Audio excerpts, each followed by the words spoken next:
여기 위에 덕양상사 맞으시죠? 네, 그 다음에 그리고 나중에 저희가 교재 있는 거 다 끝나면 그 기출문제로 풀 거예요. 그러면은 원래 여기 밑에 이론 넣는 데가 있거든요. 그거는 지금은 여기에선 안 나와요. 근데 다음 주에 아마 보실 수 있으니까 그거 넣는 건 크게 걱정하지 마시고요.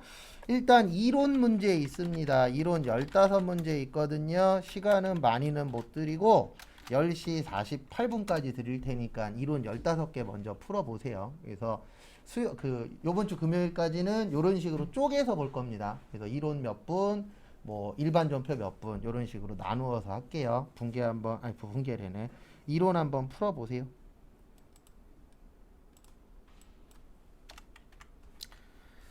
1번부터 보시면 손익계산서 작성이죠.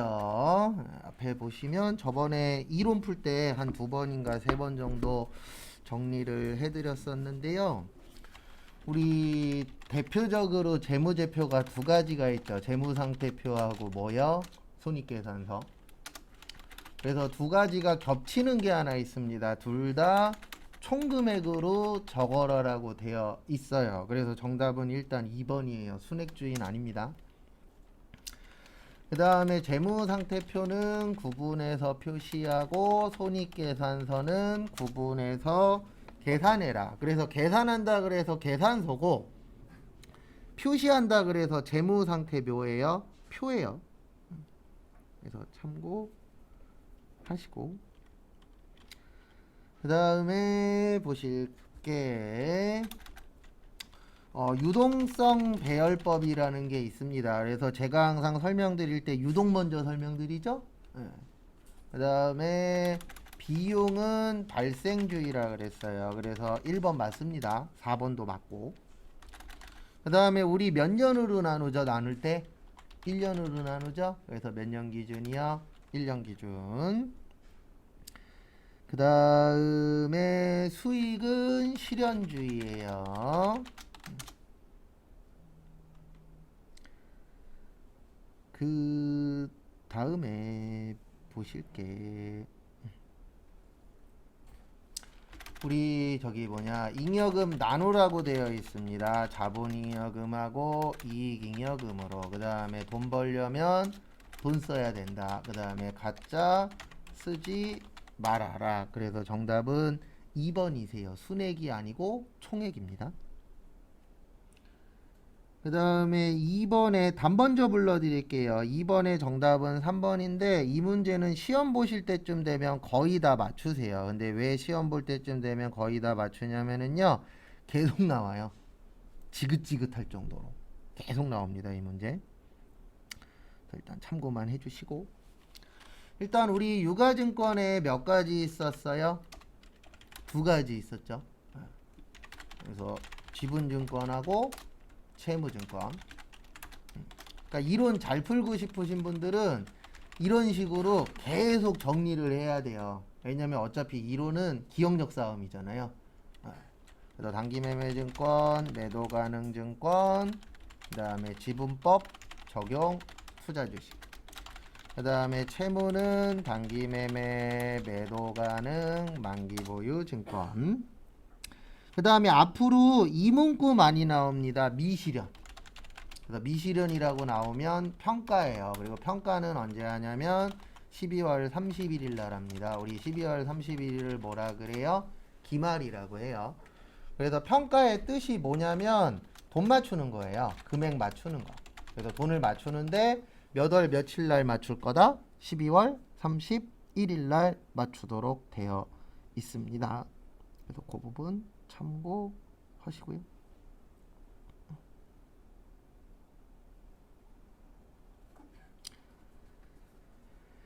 그 다음에 보시면 1번 단기매매증권의 미실현 보유손익인데 요걸 뭐라 그러냐면 단기매매증권 평가 손익이고요. 앞으로 제가 손익이라고 쓰면 손실하고 뭐예요? 이익이에요. 그래서 얘는 영업의 손익입니다. 그래서 1번 맞아요. 단기 손익의 뜻이 뭐냐면 수익 비용이란 뜻이에요. 그래서 1번 맞고요. 2번에 별표 3개 쳐주세요.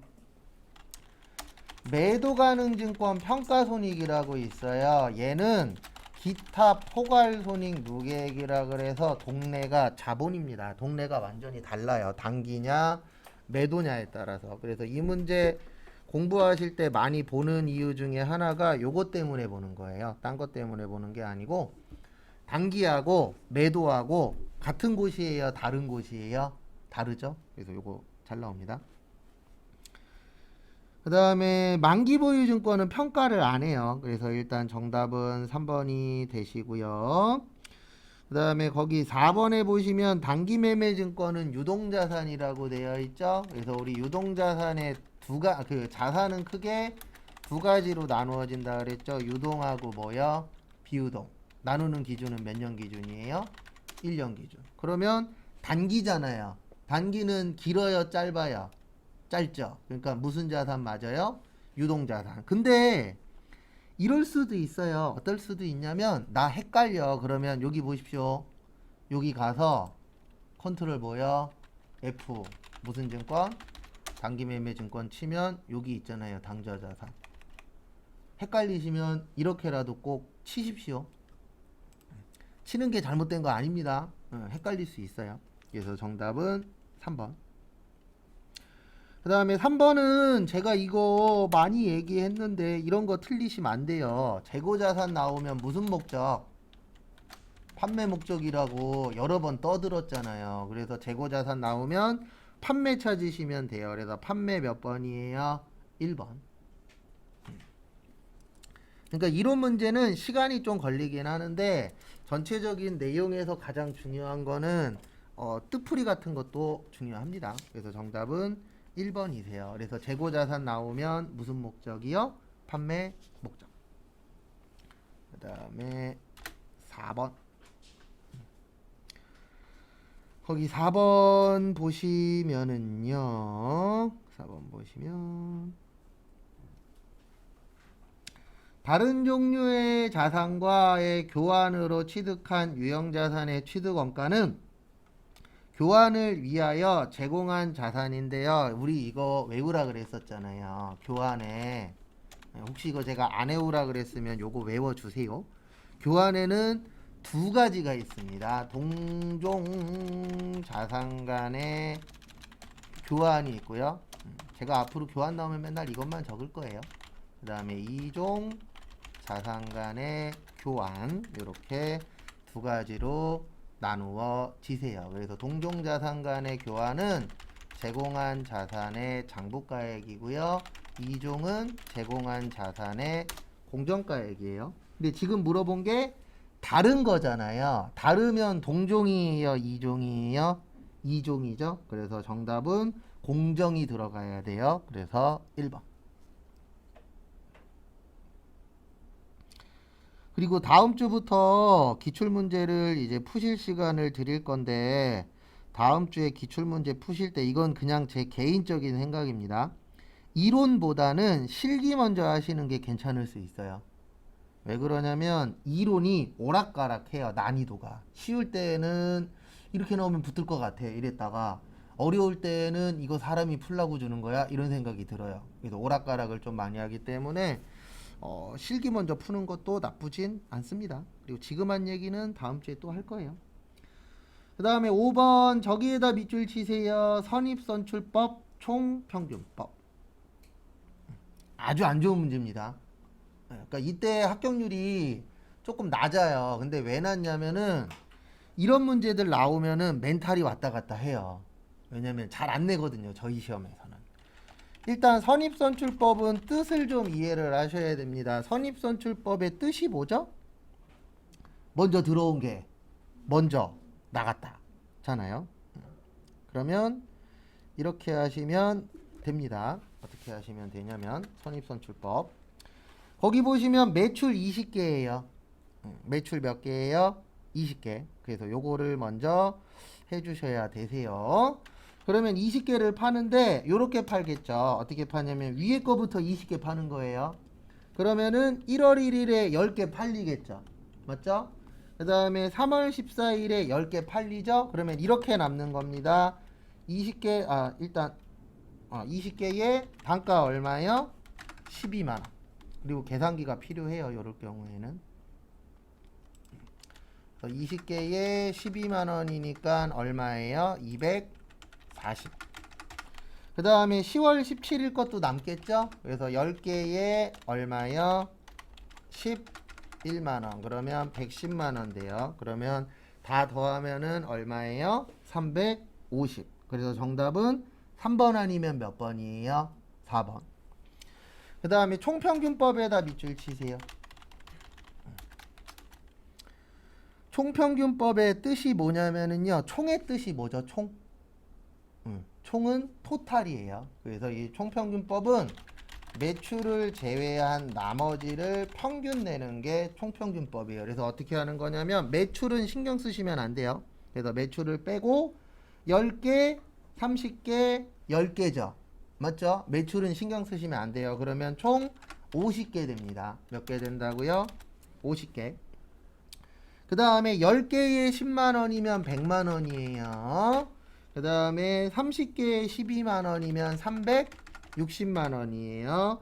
그 다음에 10개에 11만 원이면 110만 원이에요. 그래서 3개를 다 합치는 겁니다. 왜냐면 총이 토탈이잖아요. 그래서 전부 다 합치면은 570 나와요. 그래서 이렇게 나누는 거예요. 570을 50개로. 그래서 한 번에 평균 낸다. 그래서 무슨 법이라고요? 총평균법. 그러면 570 나누기 50개 하면 하나당 골뱅이라고 나오면 하나당이에요. 그러면 11만 4천 원 나옵니다. 근데 정답은 11만 4천 원이 아니죠. 우리 몇 개 팔았다고요? 총 20개 팔았죠. 몇 개 팔았어요? 20개. 근데 50개에서 20개 팔면 몇 개 남죠? 30개 남죠? 그래서 곱하기 몇이요? 30. 이렇게 되는 거예요. 그래서 11만 4천 원 곱하기 30 하면은 342만 원. 그래서 정답은 일단 3번이 되는 겁니다. 설명을 한번 더 드릴게요. 그리고 이런 문제는요. 한두 번만 풀어보시고 너무 이거에 스트레스 받지 마세요. 예, 저희 시험에 아주 잘 나오는 문제는 아닙니다. 그리고 지금 푸시는 요때가 좀 난이도가 있어요. 제가 알기로 이거 합격률 낮을걸요? 여기 앞에 잠시만 봐보세요. 네. 어차피 이것도 알고는 계셔야 되니까. 일단 네이버로 가야지. 이게 네이버 아니면 검색이 잘 안 되더라고요. 그래서 우리나라 사람이 네이버를 많이 쓰나 봐요. 다른 데서 검색하면 성격이 안 맞아요. 그래서 한국세무사회 자격시험 우리 여기에서 원서 접수하셨죠? 그럼 여기 위에 보시면 시험 안내라고 있어요. 여기 보시면 합격률이라고 있습니다. 우리가 지금 푸는 게 99회죠? 여기 보시면 25%예요. 그러면 최근 10번 중에서 이게 제일 어려워요. 여기 24%라고 88회 때 있잖아요. 네. 2020년도에. 그래서 2020년도에서 2021년도까지 중에서 이게 두 번째로 낮아요. 25.41%. 그래서 시험도 잘 만나야 됩니다. 요땐 65% 붙었죠? 그래서 저희 시험은 복불복이에요. 그래서 나 원래 떨어질 상황이야. 근데 시험 쉽게 나오면 붙을 수도 있고, 나 원래 붙을 수 있어. 근데 너무 이상하게 내갖고 떨어질 수도 있습니다. 근데 대한민국 시험은 원래 그래요. 이 중간이 없어요. 그러니까 왔다 갔다 널 뛰어요. 그래서 거기에서 내가 어떤 시험을 만나냐, 그것도 좀 알게 모르게 중요합니다. 그 다음에 6번 저기에다가 밑줄 좀 쳐주세요. 단기 투자.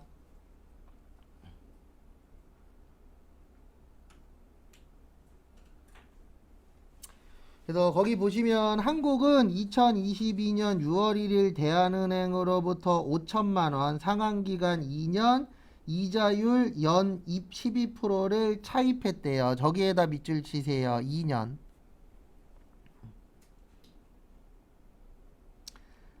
2년이면 길어요, 짧아요? 길죠. 길면은 무슨 차입금? 장기 차입금. 근데 거기 이거 나타나지 않는 거 물어봤죠? 우리는 단기가 나와야 돼요? 장기가 나와야 돼요? 장기가 나와야 되죠. 그래서 몇 번이에요? 3번. 그래서 3번입니다. 무슨 얘기인지 이해하셔야 돼요? 단기가 되려면 몇 년 이내여야 된다? 1년 이내. 그 다음에 거기 1번에 보시면은 이자 비용. 왜냐면 이자율 12%라고 되어 있잖아요. 그러면 우리가 이자 나오면 두 가지 기억하셔야 돼요. 주는 이자, 이자 비용. 받는 이자는요? 이자 수익. 이렇게 두 가지 있죠. 그래서 그 이자를 줘야 되니까 이자 비용입니다. 그 다음에 2번 단기 투자 목적이죠. 우리 단기로 갖고 있는 거 뭐라 그래요? 단기 매매 증권. 그 다음에 세 번째 줄에 저기에다 밑줄 치세요. 주가가 상승. 그러면 상승이라는 뜻은 오른 거예요? 떨어진 거예요? 오른 거죠. 네. 그래서 비싸게 팔면 이익이에요? 손해예요? 이익이죠. 그래서 비싸게 판 걸 뭐라고 이야기해요? 단기 매매 증권. 무슨 이익? 처분이익. 그 다음에 싸게 팔면은요? 단기 매매 증권 처분 손실. 그것도 좀 잘 봐두세요. 그래서 정답은 3번. 그 다음에 7번은 요거 앞으로 많이 나옵니다. 저기에다가 밑줄 좀 쳐주세요. 어디에다 밑줄 치시냐면은 보충법. 아니 그 보충법이 아니고 대손 충당금. 우리 대손 충당금 나오면 무슨 법이에요? 보충법입니다. 그래서 이렇게 되는 거예요. 5천만 원에 몇 프로 설정한다라고 되어 있으세요? 1%. 제가 지금 한 건 거기에 있는 거 곱한 거밖에 없어요. 그러면 50만 원 나옵니다. 그 다음에 두 번째 줄에 보시면 기초에다가 밑줄 좀 쳐주세요. 기초가 몇 월 며칠 날 가지고 있는 거세요? 1월 1일 날. 그래서 1월 1일 날 30만 원 있었는데 거기 두 번째 줄 끝에 보시면 회수가 불가능한 거. 그래서 못 받는 돈이 얼마 있었죠? 15만 원 있었죠? 그러면 15만 원 남겠죠? 30만 원에서 15만 원 썼으니까. 왜냐면 우리 대손의 뜻이 뭐냐면 못 받는 돈이에요. 충당의 뜻이 뭐예요? 준비하는 거예요. 그래서 못 받는 거 30만 원 준비했는데 요게 이제 기초죠. 그 다음에 15만 원 대손 발생한 겁니다. 그래서 30만 원이 15만 원이 되신 거예요. 그래서 15만 원이 됐는데 우리가 필요한 건 50만 원이죠. 맞죠? 그러면 15만 원이 50만 원 되려면 얼마가 필요해요? 35만 원 필요하죠? 그래서 정답은 몇 번이요? 2번. 그래서 모자른 것만큼 보충해 준다. 그래서 요거를 무슨 법이라고 한다고요? 보충법이라고 합니다. 그래서 보충법이 뭐 대단한 거 아니에요. 그냥 이렇게 생각하시면 돼요. 모자른 거 뭐 해주겠다? 보충해 주겠다. 그래서 무슨 법이에요? 보충법.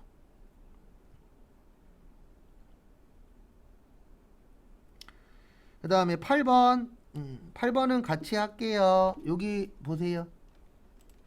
여기로 들어오세요. 여기 프로그램에 보시면 계정 과목 및 무슨 등록이요? 적요 등록 눌러주세요. 그리고 여기에서 찾는 방법은 대표적으로 두 가지가 있으세요. 하나는 뭐냐면 컨트롤 F로 해서 여기에다 직접 치는 방법. 이 방법이 하나 있고요. 또 하나는 여기 왼쪽에 보시면 자본잉여금이라고 있죠. 여기를 누르세요. 그러면 자본잉여금으로 가요. 여기에서 없는 거 찾으셔도 됩니다. 그러니까 찾는 방법은 크게 두 가지가 있어요. 하나는 컨트롤 F. 또 하나는 여기에서 눌러갖고 이렇게 찾는 거. 근데 이게 전제 조건이 있어요. 얘 눌렀더니 많죠. 이럴 때는 컨트롤 F가 편하고요.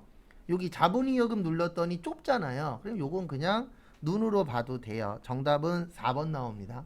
여기 있죠. 재평가 차익. 기타 포괄에. 그래서 8번의 정답은 4번인데 재평가 차익은 기타 포괄손익 누계액이고요. 그 다음에 가장 중요한 건 종류 나왔는데 모르겠어. 그러면 그냥 여기 와서 치세요. 여기 와서 찾는 게 찾을 확률이 어때요? 높습니다. 그 다음에 9번 문제를 맞추시려면 우리 쪽지 시험 봤던 게 기억이 나셔야 됩니다. 이런 거 맞추려고 쪽지 시험 본 거예요. 그리고 못 외우신 분은 다시 외우시고 그 다음에 꼭 초반에는 이렇게 연습을 하세요. 못 외웠어. 그럼 다시 외우면 되고 초반에는 많이 적으세요. 그래서 아니면 보고라도 적을 수 있잖아요. 제공품, 기초 제공품, 직접 재료비, 직접 노무비, 직접 경비, 제조 간접비, 단기 제품, 제조 원가, 기말 제공품. 되셨죠? 그 다음에 두 번째로 해주셔야 되는 거, 적은 데에다가 금액 쓰면 돼요. 재료비 100, 노무비 얼마요? 50, 간접비 얼마요? 70, 기초 제공품 얼마래요? 30, 기말 제공품 얼마래요? 60. 우리 적기만 하면 그 옆에다 숫자 쓰는 건 어렵지 않잖아요. 그래서 계산 문제 잘하고 싶으신 분들은 정확하게 일단 외워두셔야 돼요. 그 다음에 외우고 나서 두 번째로 해주셔야 되는 게 대입하는 연습 꼭 하셔야 돼요. 그래서 보시면 30에 100에 50에 70에 60을 빼면 190 나옵니다. 그래서 정답은 2번인데 190이 중요한 게 아니에요. 어떻게 구하는지 꼭 연습하시고. 10번은 이건 전산 회계 때 잘 내는 문제가 아닙니다. 이건 전산 세무에 많이 나와요. 회계 때에도 내긴 하는데 한 5년에 한 번 정도, 한 2, 30회에 한 번 정도 출제되는 문제라 아마 회계만 공부하신 분들은 이거 거의 다 틀려요. 왜냐면 본 적이 없어요. 기출문제를 한 4, 50개를 풀어봐야 한두 개 나올까 말까 한 거기 때문에. 근데 세무 때에는 많이 나옵니다. 제가 앞으로 이 얘기 많이 할 거예요. 무슨 얘기 많이 하냐면 항상 기준은 실제예요. 왜 그러냐면 진짜는 바꿀 수 있다 없다? 없다. 근데 장부나 이런 건 바꿀 수 있잖아요. 장부에다가 1000만 원 만드는 거 어렵지 않아요. 장부에다 1000만 원 쓰면 1000만 원 되는 거니까. 근데 문제는 뭐냐면 저기는 어렵잖아요. 뭐는 어렵냐면 진짜를 바꾸는 건 어때요? 쉽지 않죠. 그래서 이렇게 해주시면 됩니다. 거기 보시면 10만 원 무슨 배부래요? 과대 배부. 그래서 과대의 뜻이 뭐죠? 많다 적다? 많다. 그 다음에 실제가 40만 원이고 거기 보시면 몇 시간이래요? 2000시간. 제가 아까 실제 기준이라 그랬죠. 네, 그러면 실제가 40인데 과대에서 대가 무슨 대죠? 클 대자잖아요. 많을 대자. 네, 그러면 실제보다 얼마 많다는 뜻이에요? 10만 원 많다는 뜻이에요. 왜냐면 항상 기준은 누구니까? 실제니까. 대가 뭐예요? 많다. 소는요? 적다. 그래서 과대배부가 있고 과소배부가 있어요. 이건 세무 때 배울 겁니다. 그래서 40만 원보다 10만 원이 크니까 얼마란 얘기예요? 50만 원. 요게 예정이 되는 거예요. 그래서 누구 기준이라고요? 항상 실제 기준입니다. 그 다음에 몇 시간이라 그랬어요? 아까 2000시간. 그러면 2000시간이 50만 원이 되려면 얼마가 돼야 되냐면 50만 원을 몇 시간으로 나눠요? 2000시간. 그러면 250원 나옵니다. 얼마 나와요? 250원. 그래서 정답은 2번. 근데 저도 지금 이거 행복하게 풀어드리는 건 아니에요. 네, 이런 거는 나올 확률이 좀 많이 적습니다. 근데 세무에는 잘 나와요. 그래서 세무 때 잘 기억해 주시면 될 것 같고요. 11번 틀리시면 안 돼요. 그러니까 저희의 초반에 1차 목표는 지금 7번, 8번, 9번, 10번, 11번 있잖아요. 페이지 한쪽에. 거기에서 이렇게 만약에 실제 시험장 가서 나오면 10번 빼놓고 나머지 다 맞춰야 돼요. 7, 8, 9, 11은. 왜 그러냐면 7번 앞으로 많이 나오고요. 8번 컨트롤 F만 치면 되고요. 9번 T자만 외우면 맞출 수 있죠. 그 다음에 11번도 시험 문제 많이 나오는데 이거 우리 외웠었어요. 어떻게 외웠냐면 앞에 보세요. 제가 제공품 하면 옆에다가 제조, 원가, 명세서. 그 다음에 제품 하면 옆에다 뭐라 그래요? 손익계산. 근데 지금 물어본 게 제조, 원가, 명세서예요? 손익계산서예요? 제조원가, 명세서적. 그리고 거기 3번에 보시면 뭐라고 있어요? 제품이라고 있죠. 제품은 어디 가면 볼 수 있다고요? 손익계산서. 우리 좀 전에 연습했잖아요. 연결재무제표. 예, 연결재무제표 거기 보시면 요거 있잖아요. 어디 갔냐? 여기 있잖아요. 여기 보면은 예, 요거 손익계산서 밑에 뭐 있어요? 제품 있잖아요. 맞죠? 그 다음에 원가명세서 밑에 뭐 있어요? 제공품 있잖아요. 그렇게 해서 연결할 줄 아셔야 됩니다. 그래서 정답은 몇 번이세요? 3번이에요. 그 다음에 12번 요것도 이제 앞으로 많이 봅니다. 12번의 정답은 일단 1번이세요. 그래서 요거는 그 기출문제 풀다 보면 맞추실 수 있어요.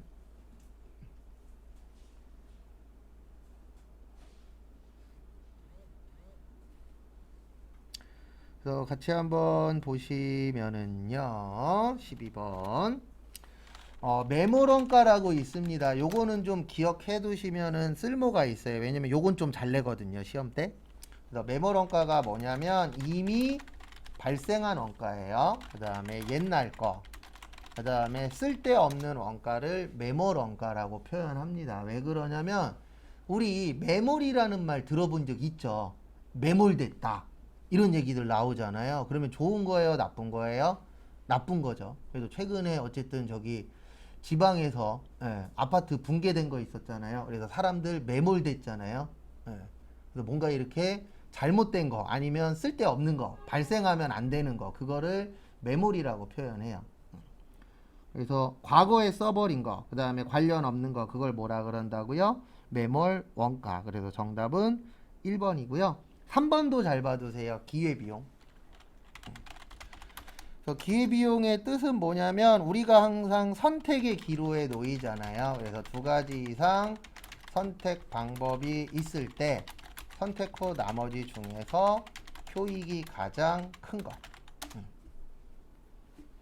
그래서 기회비용이 높다는 얘기는 내가 선택을 잘못했다는 뜻입니다.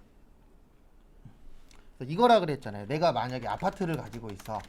그럼 매매가 3억이고 전세가 1억이고 월세가 2억이야. 내가 벌 수 있는 게. 내가 만약에 여기에서 전세를 선택했어. 그러면 기회비용은 3억이 되는 거예요. 왜냐면 전세 선택하면 얘는 없잖아요. 그러면 두 개 남죠. 그 중에서 좋은 게 기회비용이에요. 그러면 내가 전세를 선택함으로 해서 난 1억밖에 못 벌었잖아요. 근데 매매를 선택했으면 얼마 버는 거였죠? 3억 버는 거였죠. 그러면 기회비용이 높잖아요. 그러면 사람들은 후회해요, 안 해요? 후회하죠. 그래서 후회하는 삶을 살면은 그게 기회비용이 높은 삶을 사는 거예요. 그래서 기회비용이 높은 삶을 사시면 이렇게 생각하시면 됩니다. 내 선택이 잘 됐다, 잘못됐다, 잘못됐다라고 보시면 돼요. 그거를 기회비용이라고 표현합니다. 그래서 정답은 1번. 그 다음에 13번은 저기에다가 밑줄 치세요. 면세. 그래서 앞으로 제가 면세 나오면 이렇게 적어드립니다. 어떻게 적어드리냐면 면세는 불완전 면세 제도라고 표현을 하고요. 그 다음에 면세를 하는 이유는 우리 기초생활 필수품 관련돼서 하는 거고 저소득층 관련돼서 면세 적용이 되는 겁니다. 왜냐하면 면세라는 게 뭐 안 내는 거죠? 세금 안 내는 거죠. 그러면 그 우리가 소득이 적으신 분들은 세금을 많이 내야 돼요? 적게 내야 돼요? 적게 내야 돼요. 그래서 그 저소득층 분들이 많이 쓰시는 것과 관련해서는 국가에서도 세금을 뭐 하겠다? 적게 내도록 하겠다. 그래서 생긴 게 면세제도예요. 그 다음에 역진성 완화. 그 다음에 마지막으로 면세는 계산서 발행합니다. 그래서 면세 대상 물어봤는데 아닌 거 물어보면요. 1번, 2번, 3번, 4번 중에서 제일 비싼 거 선택하시면 돼요. 뭐 한 거 선택하시라고요? 제일 비싼 거. 그러면 지금 현재 1, 2, 3, 4번 중에서 제일 비싼 거 뭐죠? 항공기죠. 그래서 정답 몇 번이요? 1번. 왜냐면 면세라는 건 우리가 살아가는데 꼭 필요한 거예요. 우리 비행기 안 타도 살 수 있어요? 없어요? 있어요. 그래서 주변에도 아마 있으실 거예요. 예, 여기에도 있으실 수 있는데 잘못된 거 아닙니다. 전 비행기 타본 적이 없어요. 이런 분들 있어요, 없어요? 있어요. 왜냐면 내가 멀리 안 가. 해외여행 안 가. 해외 갈 일이 없어. 그러면 비행기 안 타도 살 수 있죠. 근데 대부분 시내버스는 타잖아요. 우리 전철 많이 타죠. 그래서 시내버스나 전철은 면세예요. 왜냐면 우리가 살아가는데 꼭 뭐 한 거니까? 필요하니까. 근데 택시 없어도 살 수는 있죠. 예, 택시는 과세입니다. 그런 식으로 구별하는 것도 하나의 방법이세요. 그래서 정답은 1번이고요. 그 다음에 14번은 좀 어려워요. 이렇게 나온 적이 많지는 않아서. 일단 우리가 이거 외운 적 있습니다. 예, 일단 정답은 2번이에요. 요런 것도 맞추셔야 돼요. 시험장 가셔서는. 왜냐면 우리 쪽지 시험 본 것 중에 이거 있어요. 과세 표준에 포함하지 않는 것이라고. 아마 2장짜리 외우라고 나눠드린 거 3번째 페이지 아래쪽에 있을 거예요. 그래서 총 6가지 있습니다. 매출 할인 및 애누리, 그 다음에 매출 할인, 지급 지연으로 인한 연체이자, 국고보조금과 공공보조금, 도달되기 전에 파손, 훼손 또는 멸실된 경우 용기회수 보증금, 그 다음에 마지막으로 종업원 봉사료라고 있었을 거예요. 기억 안 나시는 분은 다시 외워주시고요. 그래서 정답 2번이에요. 연체이자는 공급가액에 포함하면 안 돼요. 왜냐면 우리 외울 때 포함한다, 포함하지 않는다, 포함하지 않는다로 외웠잖아요. 근데 거기 지금 지문 2번에는 뭐 한다라고 되어 있죠? 포함한다라고 되어 있죠. 그래서 정답은 몇 번이요? 2번인데 이게 외운 거 가지고 앞으로 이제 활용을 하셔야 되는데요. 이게 외워도 어려운 이유가 뭐냐면 이런 거예요. 거기 지문에서 연체이자라고 써 있죠. 2번에. 그리고 연체이자가 나오면 이걸 다 기억해야 돼요. 그러니까 앞으로 하셔야 되는 게 뭐냐면 토시 하나 가지고 외운 거랑 연결시키는 연습을 하셔야 돼요. 남은 기간 동안에. 왜냐면 시험이기 때문에 다 줄 때도 있지만 일부만 줄 때도 있어요. 그러면 그 일부 가지고 요 때는 요런 거가 있었어 라고 연결이 되시면 문제 푸는데 좀 더 수월해지는 거고요. 당연히 연결이 안 되면 뭐 할 거예요? 어렵겠죠. 그 다음에 15번 보시면 정답은 1번입니다. 요건 이제 앞으로 문제 풀면서 종종 이야기를 할 건데요. 우리 사업을 하려면 이게 있으셔야 돼요. 사업자 등록증이 있어야 됩니다. 그래서 사업자 등록증은 어떻게 발급받도록 되어 있냐면 사업 개시일로부터 며칠 이내요? 20일 이내. 그래서 맞는 거예요. 1번이. 근데 요것도 시험 문제에 잘 나옵니다. 모두 잘 나오냐면은요. 단 사업 개시일 전이라도 신청 가능해요. 그리고 최근 시험 문제에 나왔는데 2일 이내에 발행해 줘야 됩니다. 작년까지는 3일이었어요. 작년 7월 1일, 6월 30일까지는 신청하면 3일 안에 발행이었거든요. 근데 요게 바뀌었어요. 며칠로요? 이틀로. 그래서 요게 100회 시험 때 100회 시험 때 나왔습니다. 참고로 우리는 100 몇 회예요? 1회예요. 그래서 2월달 시험이 100회였어요. 그래서 100회 특집으로 쉬웠는지 어려웠는지 아직은 몰라요. 합격률이 안 나와서. 그리고 이건 있습니다. 뭐는 있냐면 아직 100회 안 나왔죠. 100회에서 많이 떨어졌으면은요. 우리 시험은 쉬운 거예요. 왜냐면 제가 실제로 보여드리면 여기 보시면 26, 21, 24 하다가 몇 됐죠? 65 됐죠. 맞죠? 그래서 저희 시험은 많이 떨어뜨리면 그 이후에 높게 나오는 경우들이 있어요. 그래서 여기도 보시면은 어디 갔더라? 여기도 2로 쭉 가다가 19였다가 2였다가 갑자기 3 건너뛰고 몇으로 가버려요? 4로. 그래서 회계 공부를 하시다 보면 다들 마인드가 이렇게 됩니다. 다는 아니지만 많은 분들이 남의 불행은 나의 뭐요? 행복이 돼요. 왜냐면 앞에 사람이 많이 떨어져야 우리가 많이 붙을 확률이 어때요? 올라갑니다. 그래서 이런 식으로 나누어서 풀 거예요. 그래서 금요일까지 이런 식으로 나누어서 볼 겁니다. 그 다음에 잠깐 쉬었다가 11시 35분부터는 실기할 거예요. 그래서 잠깐 쉬었다가 보도록 하겠습니다.